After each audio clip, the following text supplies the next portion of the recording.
What's going on, everyone? It's Sheena, aka Sheenapreneur, your favorite veteran. I want to talk to you all today about some of the questions that go unanswered. Now, they may have gone unanswered because you didn't even know to ask them, but I am going to ask the questions and also answer them for you because, of course, it's me. So if you're new here, welcome. And I talk about government contracting and business scaling and everything in between. And of course, I'm a veteran, so I talk about a lot of veteran stuff as well on this channel. So today I have a few questions that I know some people may have asked, may not know to ask, but they definitely need to know. So the first question is going to be, who are the decision makers when it comes to bid awards? Now, you may not know, like, what is a bid award? Basically, when you submit for a contract, like you submitted your solicitation and you want to win a contract, and you may think, okay, it's a contracting officer that's making the decision. Typically, no, that is not the case. The contracting officer is the person that says, yes, this agency, this contractor that we're going to hire is compliant. They're registered in the proper channels, whether it's SAM.gov for the federal side or whether it's in one of the local procurement websites. This person is a valid business. They have compliant, whether it's with certifications or whatever the case may be. But the buyer is actually going to be someone else in that agency that needs the service. For example, with my company, Foresight Industries, our very, very first contract was a floor repair contract, and it was for fire stations in a county. So the contracting officer is like, hey, well, let's back up. The buyer is like, hey, we need to get our floors replaced at this fire station. And they say, hey, contracting officer, you're the one who basically essentially cuts the check. You're the one that knows how much money that this county has. You're the one that makes the final decision. I'm the one that needs a service. Can you write up a proposal or write up a solicitation to find government contractors who are able to provide the service? So boom, here comes Foresight Industries.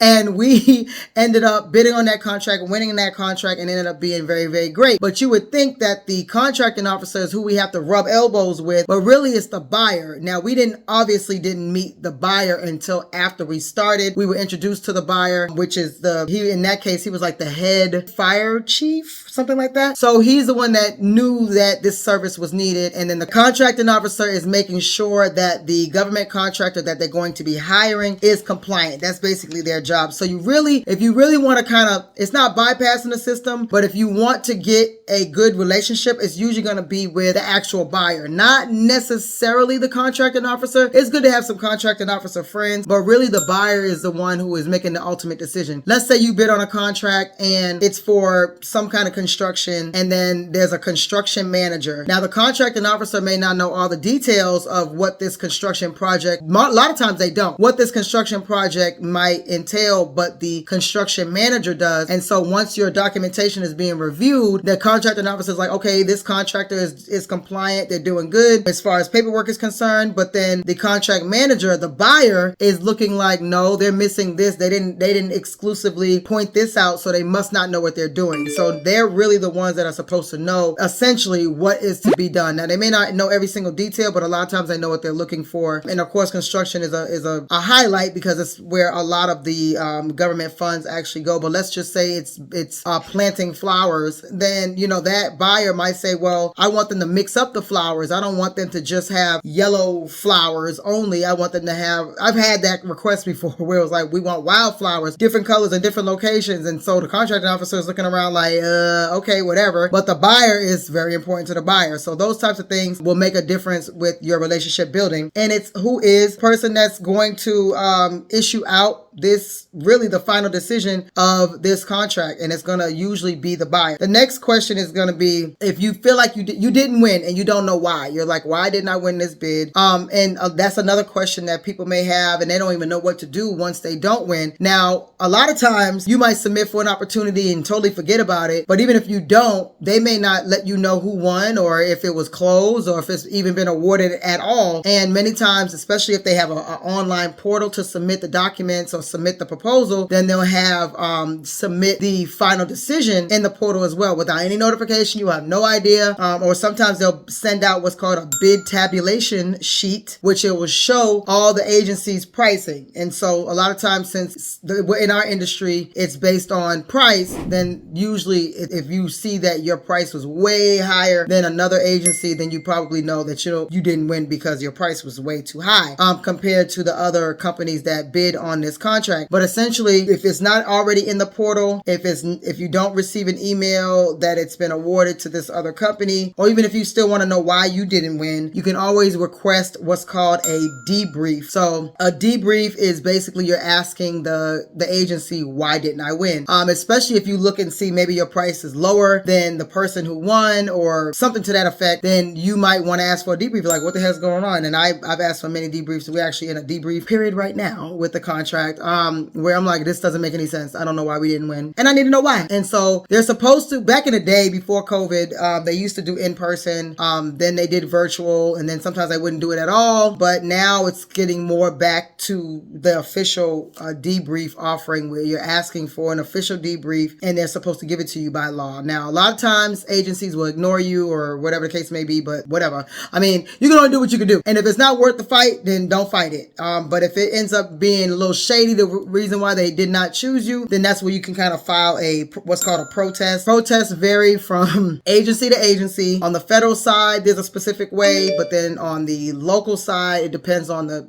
state, the county, the city, whoever you're actually doing, trying to do business with. And also keep in mind when it comes to protests that if you win the protest, let's say you win, you file a protest, it was found to be the agency is at fault, and now you're providing a service for the agency, you got to know that you probably pissed them off, because now they have to stop the whole production to where they can't even award it to anyone. And if it's time sensitive, it can become a thing. So just keep in mind, if you are going to file a protest, that you might not be friends with them. And we're not here to make friends, we're here to make money, but I'm just saying, just keep that in mind. So the next question is, how do I find subcontractor opportunities? So that there's this question can be a whole video by itself. I've done videos about subcontracting, whether you're a subcontractor or finding subcontractors. And really it's all about connections, because you can be a subcontractor with your peer, with a company that's the same size as you, or maybe they have a little bit of money, more money than you, or a lot more money than you. You could do subcontracting officially, where you go through a website and you register and pre-qual, what's called pre-qualify for a company, or you can, let's just partner up. We're both, janitorial companies. Let's partner up, and you be the prime, I be the sub, because I'm a veteran, you're not, or whatever. And then boom, now we're doing subcontract work. We're just figuring it out. So there's a lot of different ways to do subcontracting, whether you want to be a subcontractor or you want to get subcontractors. They also have a website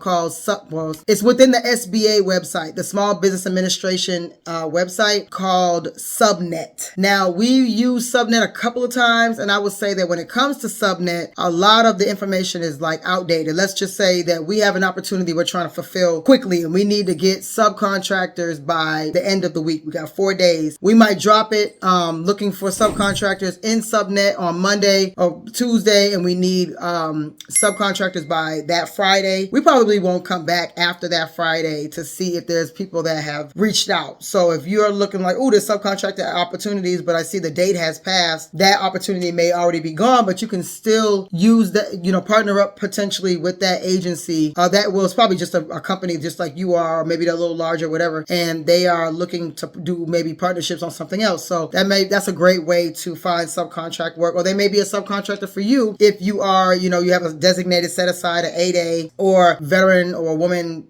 set aside. So set asides are still in play. Don't let anyone tell you anything different. So you can use that as a strategy as well. So the next thing is, how do I get paid on time? Lord, I did a whole video about this, and I don't think y'all appreciated my video because it was really, really detailed about the pay horrors that can happen. Because no matter what, winning a contract, executing a contract, nothing matters if you don't get paid. I mean, nothing matters. Even if you take a loss on the contract because you're trying to win, you still got to pay someone. Usually you got to pay a subcontractor, you got to pay a manufacturer, you got to pay someone. So you got to get paid. That's hands down the most important thing, no matter what, right? So some of the ways that some people will get paid is they will do what's called like a discount, where you offer the agency a discount if they pay you early. So you can do, usually all contracts for the most part on the federal and the local side are going to be net 30. That means that you do the work, and then 30 days from now is when you're supposed to get paid. Or if it's monthly, 30 day, every 30 days essentially is net 30. But then you can do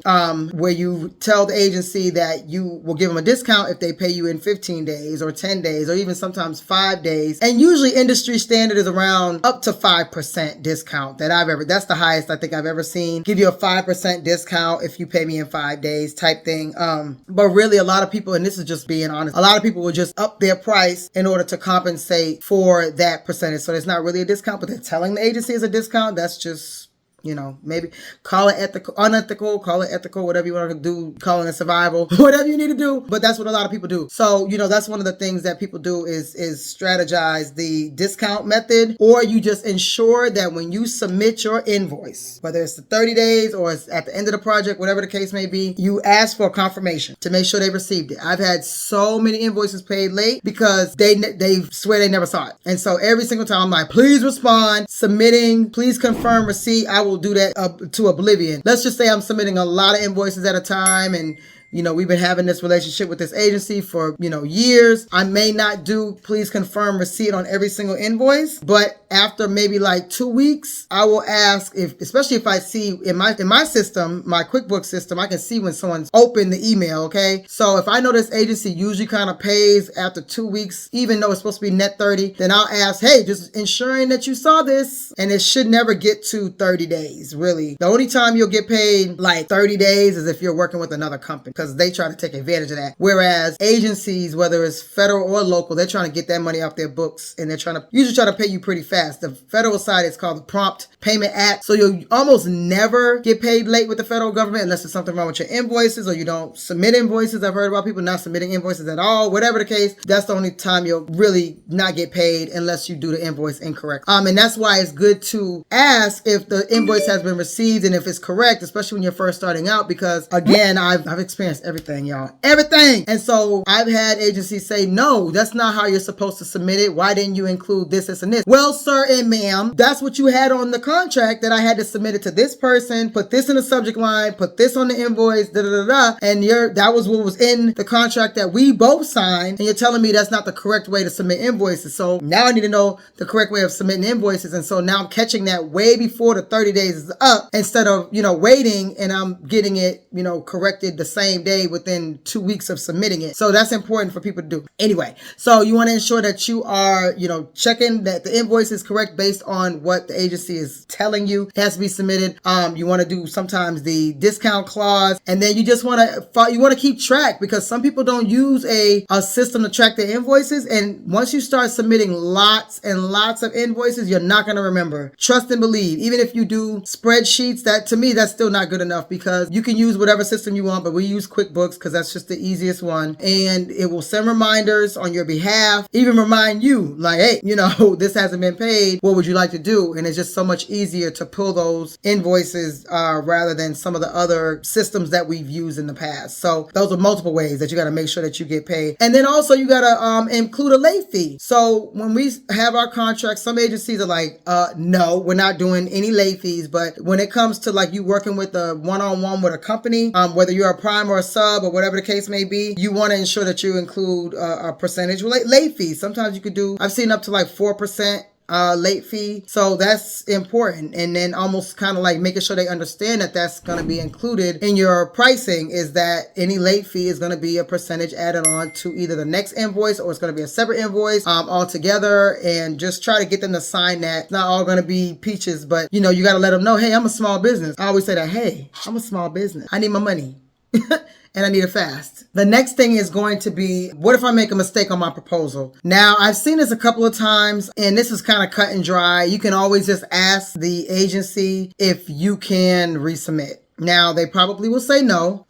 Or, I've actually had where there was a snowstorm here in Georgia, and it was a paper submittal. And so we asked if they will receive our proposal late because UPS did not deliver that day. Even though I was there at UPS, submitted it, hey, can you get this there overnight? And they just shut down all operations, I guess, as soon as I left the building. I don't know. But we asked if the agency can accept it late, and they said maybe, maybe not. And so they eventually did not accept it expected, even though I paid for the expedited. That's a whole nother video. But basically, you can kind of ask just to see, because sometimes it might be an error on their part where it made you make an error, and especially if it's a digital submission like email or in a portal, then they may or may not. It just depends.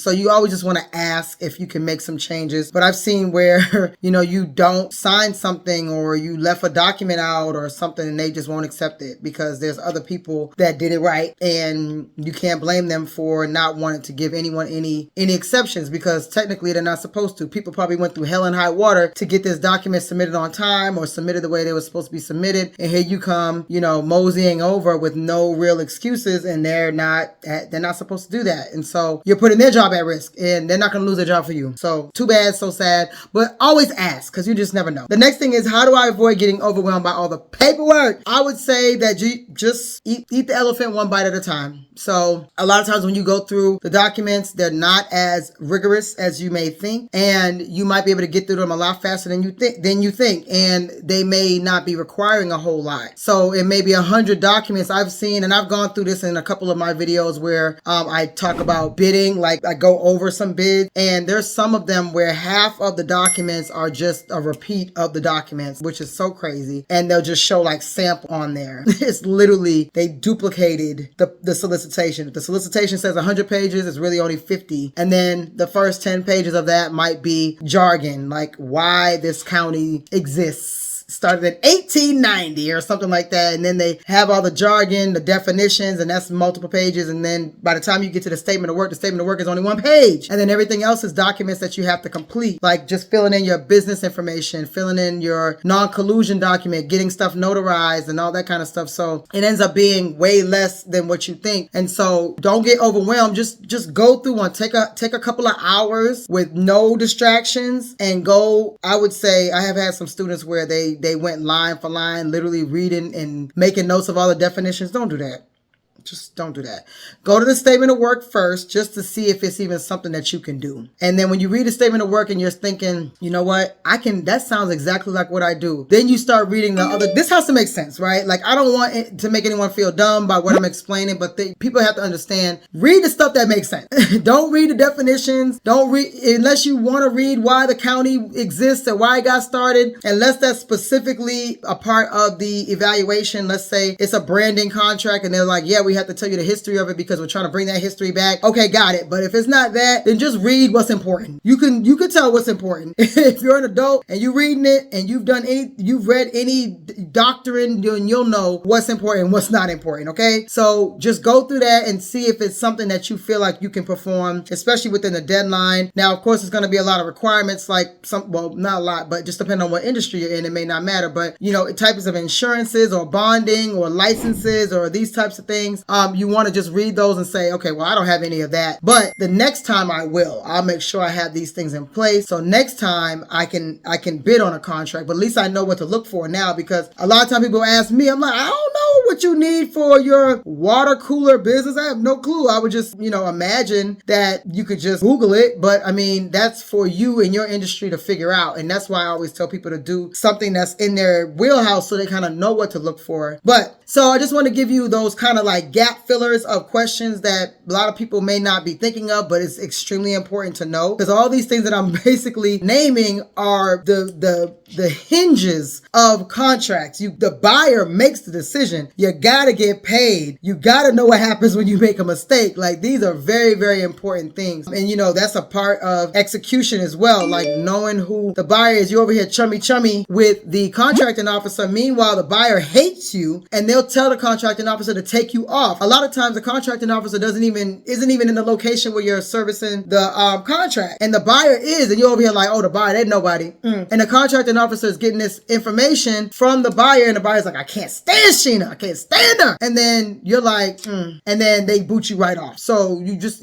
these types of things you got to kind of know. So again, my GovConNOW course teaches about federal contracting, local contracting, and corporate contracting. And I always have something in there for my veterans, and we have our circle community where we share share information from expert information to beginner information. That's 100% free to join, but please check out both of those if you want to get into government contracting. You don't really know where to start. It's not just for beginners. I've had some people say, I thought your course was just for beginners. It's not just for beginners. Really, it's for people who are familiar with government contracting. Now, I do go over how to set up your business, not completely in depth, but I do have a whole module on setting up your business from the very beginning, like how to choose your industry, picking a name, etc. And then I go into the federal, local, and corporate, subcontracting, all those things. And of course, in my course as well, you have unlimited access to the course for forever. You have unlimited access to me, and you have unlimited access to my past performance if you're in the same industry as me. So that a lot of people really love that. Again, the course is not just for beginners. It's for